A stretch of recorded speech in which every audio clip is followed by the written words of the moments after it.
Hello guys, this is Russell Rana. Welcome to our new lesson once again. So let's start.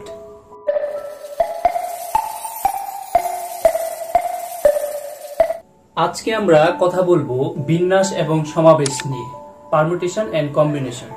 So এখানে আমরা একটু দেখার চেষ্টা করি যে বিন্যাস জিনিসটা কি আসলে। আমরা জানি বিন্যাস শব্দের অর্থ হলো সাজানো।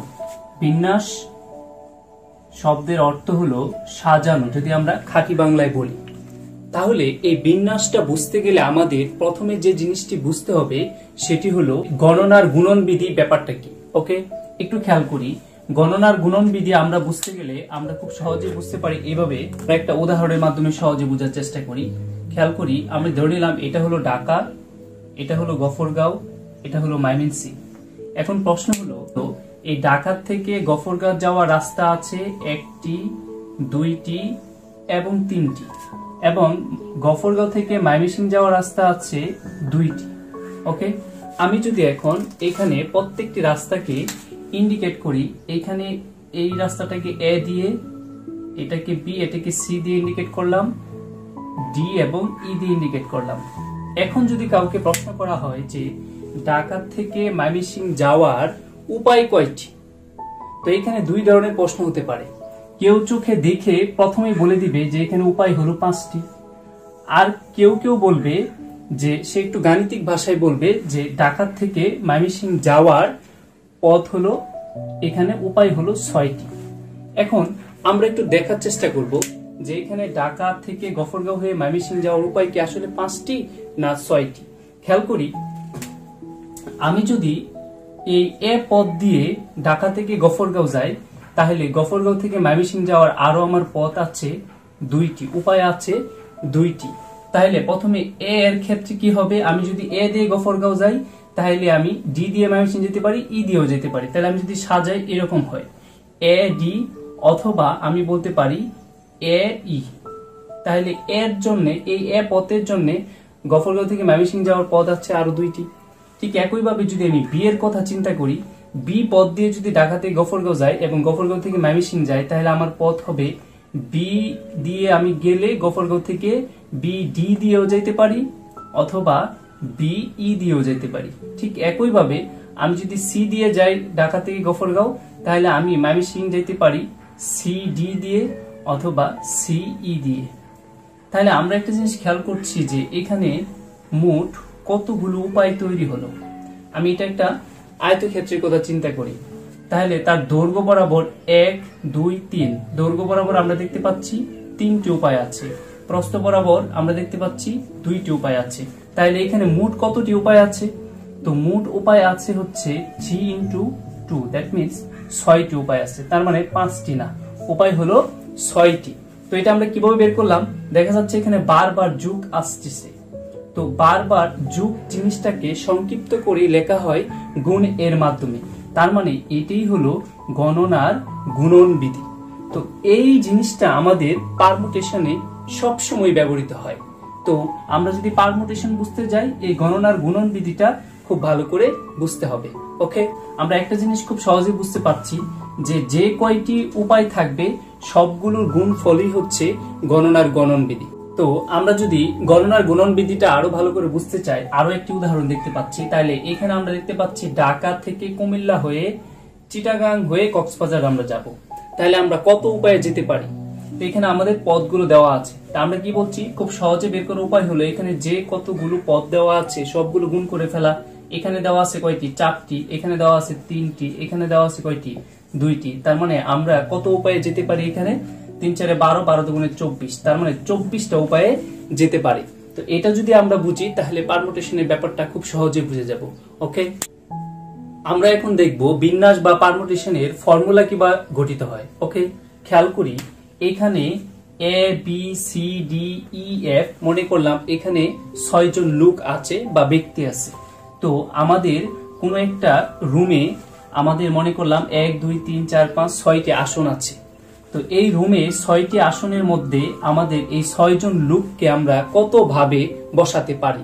খেয়াল করি, তো এখানে আমি যদি এই সিটে এ কে বসাইতে পারি, আমার ইচ্ছা হলে আমি এ কে না বসিয়ে বি কেও বসাইতে পারি।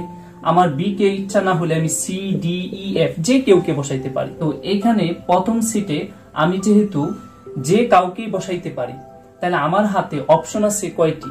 আমার হাতে অপশন আছে দেখতে পাচ্ছি 1 2 3 4 5 6টি। তার মানে আমি 6টি উপায়ে প্রথম সিটটা ফিল আপ করতে পারি। তো ধরে নিলাম আমি কি করলাম, এখানে এ লোকটিকে প্রথম সিটে বসিয়ে দিলাম, অথবা বি সি যে কাউকে বসাইতে পারি। তো আমি ধরে নিলাম এ লোকটিকে প্রথম সিটে বসিয়ে দিলাম, ওকে বসে গেল। তো এখন আমার 2 নাম্বার সিটে বসানোর অপশন আছে কতগুলো?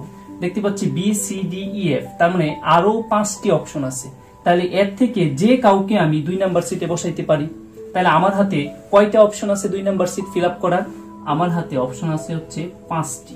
ধরে নিলাম এই 2 নাম্বার সিটে আমি কাকে? বি কে বসিয়ে দিলাম, তাহলে তো বি তো বসেই গেল। তাহলে এখন আমার এই 3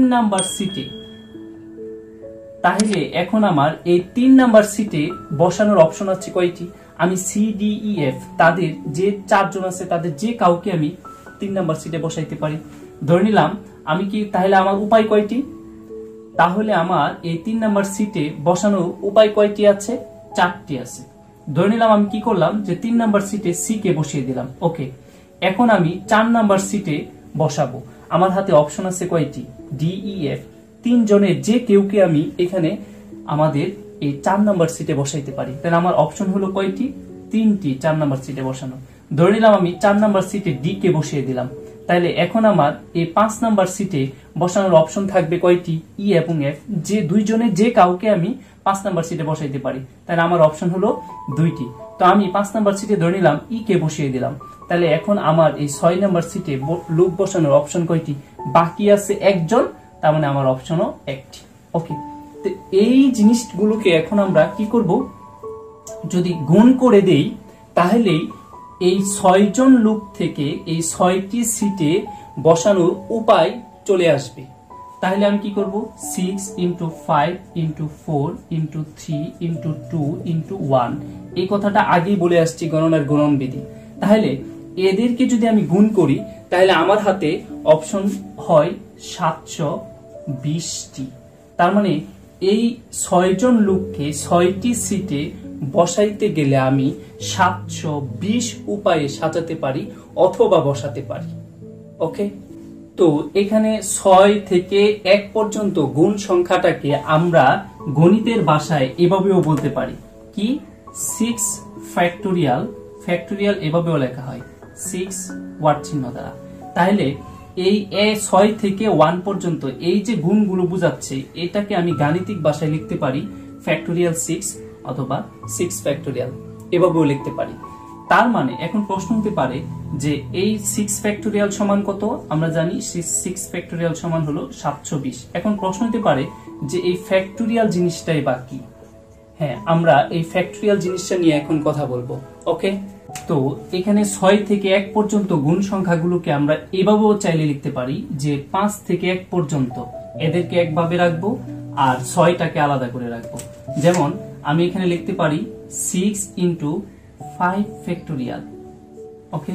তো এখন আমরা দেখি যে ফ্যাক্টোরিয়াল জিনিসটা কি। তো আমরা যদি এখন এই 6 এর জায়গায় n কে চিন্তা করি তাহলে কি হয়, খেয়াল করি। এখানে যে জিনিসটা হয় সেটা হচ্ছে 6 এর পরে আমরা কি গুণ করেছি? 5 গুণ করেছি, মানে 1 কম। 5 এর পরে কি গুণ করেছি? 4, তার মানে 1 কম। তাহলে এইভাবে দেখতে পাচ্ছি যে 1 কম করে করে সামনের দিকে গুণ করে 1, লাস্ট সংখ্যা 1 পর্যন্ত যাচ্ছে। তার মানে আমি যদি এখন 6 এর জায়গায় n চিন্তা করি তাহলে ব্যাপারটা কি রকম হয়? ব্যাপারটা হয় এরকম যে n × n - 1 × n - 2 × n - 3 এভাবে চলতে থাকবে। তার মানে এভাবে গুণ হয়ে n × n - 1 ফ্যাক্টোরিয়াল পর্যন্ত চলতে থাকবে। তার মানে ফ্যাক্টোরিয়াল ব্যাপারটা হচ্ছে এরকম যে কোনো একটি সংখ্যার ফ্যাক্টোরিয়াল মানে হলো ওই সংখ্যা থেকে 1 পর্যন্ত যতগুলো পূর্ণ সংখ্যা আছে তাদের গুণফল। দ্যাট মিন্স আমি যদি এখানে বলি 4 ফ্যাক্টোরিয়াল, এই কথার অর্থ কি?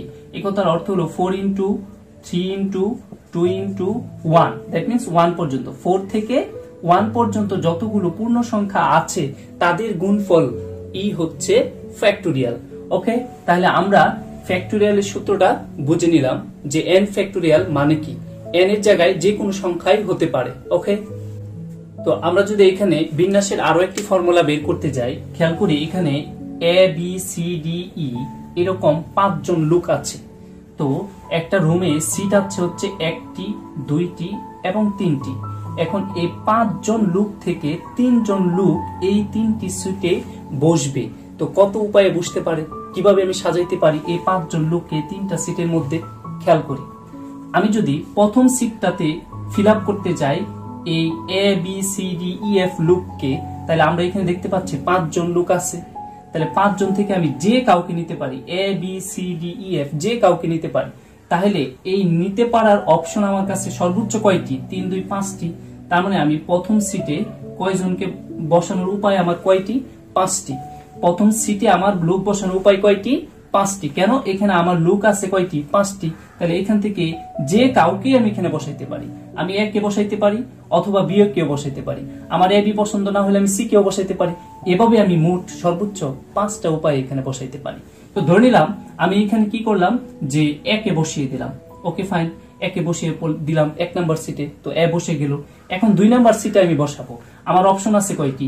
বি সি ডি ই, মোট 4 জন লোক আছে। এই 4 জন থেকে যে কাউকে আমি 2 নাম্বার সিটে বসাইতে পারি।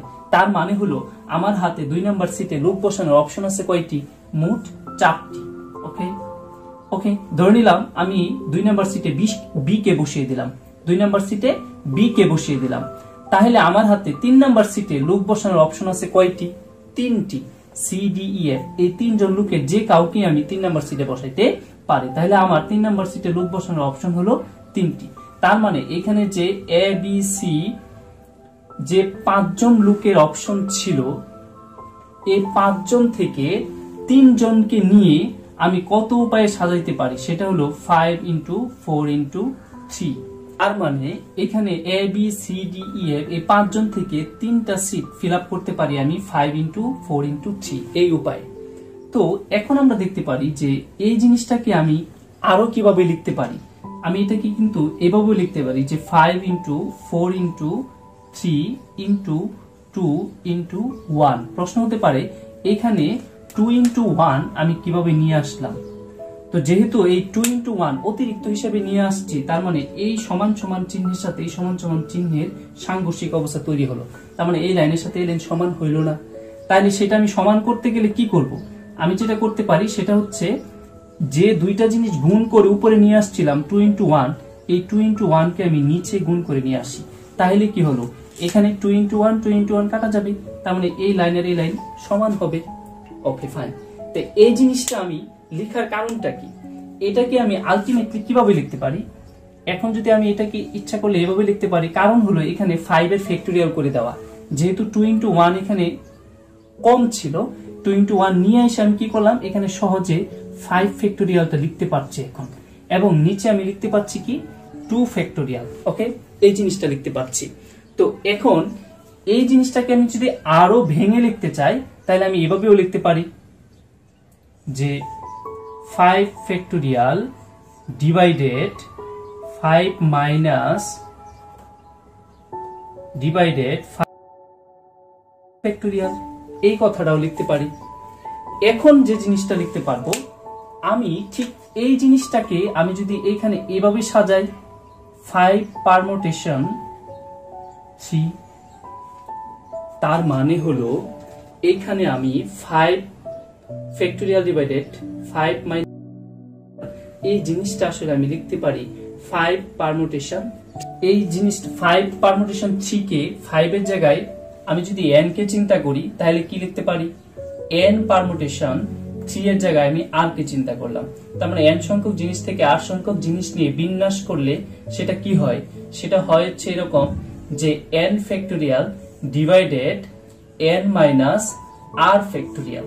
ওকে, তাহলে এটাই হচ্ছে বিন্যাসের মূল সূত্র বা পারমুটেশনের মূল সূত্র।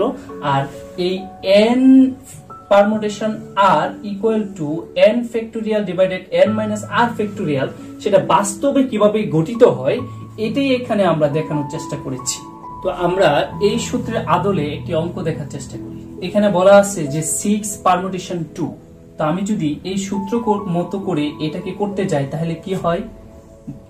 n factorial that means 6 factorial divided n minus r that means n হলো এখানে 6 আর r হলো 2 তার মানে 6 minus 2 factorial। তো এটা যদি আমি ক্যালকুলেশন করি অনেক সময় লাগবে, 6 কে 5 1 পর্যন্ত গুণ করে যাব। ওকে, 3 2 1 যেহেতু ফ্যাক্টোরিয়াল, আর 6 এর থেকে 2 বিয়োগ করলে হয় 4 ফ্যাক্টোরিয়াল। তাহলে 4 ফ্যাক্টোরিয়াল মানে কি? 4 ফ্যাক্টোরিয়াল মানে হলো 3 2 1। তাহলে এটা যদি আমি ক্যালকুলেশন করি, এখান থেকে 4 থেকে 1 পর্যন্ত কাটা যায়, থাকে কি 6 into 5 সমান সমান 5 6 30। তার মানে 6টি জিনিস থেকে 2টি জিনিস নিয়ে সাজালে আমি 30 ভাবে সাজাতে পারি। তো এটাকে আরো শর্ট ফর্মে কিভাবে করা যায়? আমাদের তো নৈবিত্তিকের জন্য এত সময় নেই, আমরা খুব অল্প সময়ে কিভাবে করব সেটা খুবই সহজ। এখানে 6টি জিনিস থেকে 2টি জিনিস নিয়ে বিন্যাস করতে বলা হয়েছে। এই কথার অর্থ হলো 6 কে আমরা তাহলে এখানে কি বলা আছে যে 6টি জিনিস থেকে 2টি জিনিস নিয়ে বিন্যাস করো। তো এটা আমরা এভাবে সূত্রে বিশ্লেষণ না করে আমরা খুব দ্রুত কিভাবে করতে পারি? তাহলে আমরা যেটা করব সেটা হচ্ছে 6 কে তার 1 গড় পরে সংখ্যা দিয়ে গুণ করে দেব। তাহলে 6 এর 1 গড় আগের সংখ্যাটি কত? 5, তার মানে 5 6 কত? 30। ওকে, তাহলে আমরা এভাবে সূত্র বিশ্লেষণ করে আমাদের যে সময় লাগতেছে তার চেয়ে অল্প সময়ে আমরা তার রেজাল্টটা বের করে ফেলছি শুধুমাত্র একটা টেকনিকের মাধ্যমে। সেটা কি? উপরে যদি এখানে জাস্ট এখানে যদি এইভাবে বলা থাকে যে 7 ফ্যাক্টোরিয়াল 7 পারমুটেশন 3, এই কথার অর্থ হলো 7 কে আমরা তার 1 কম করে 3 গড় পর্যন্ত আমরা গুণ করে দেব।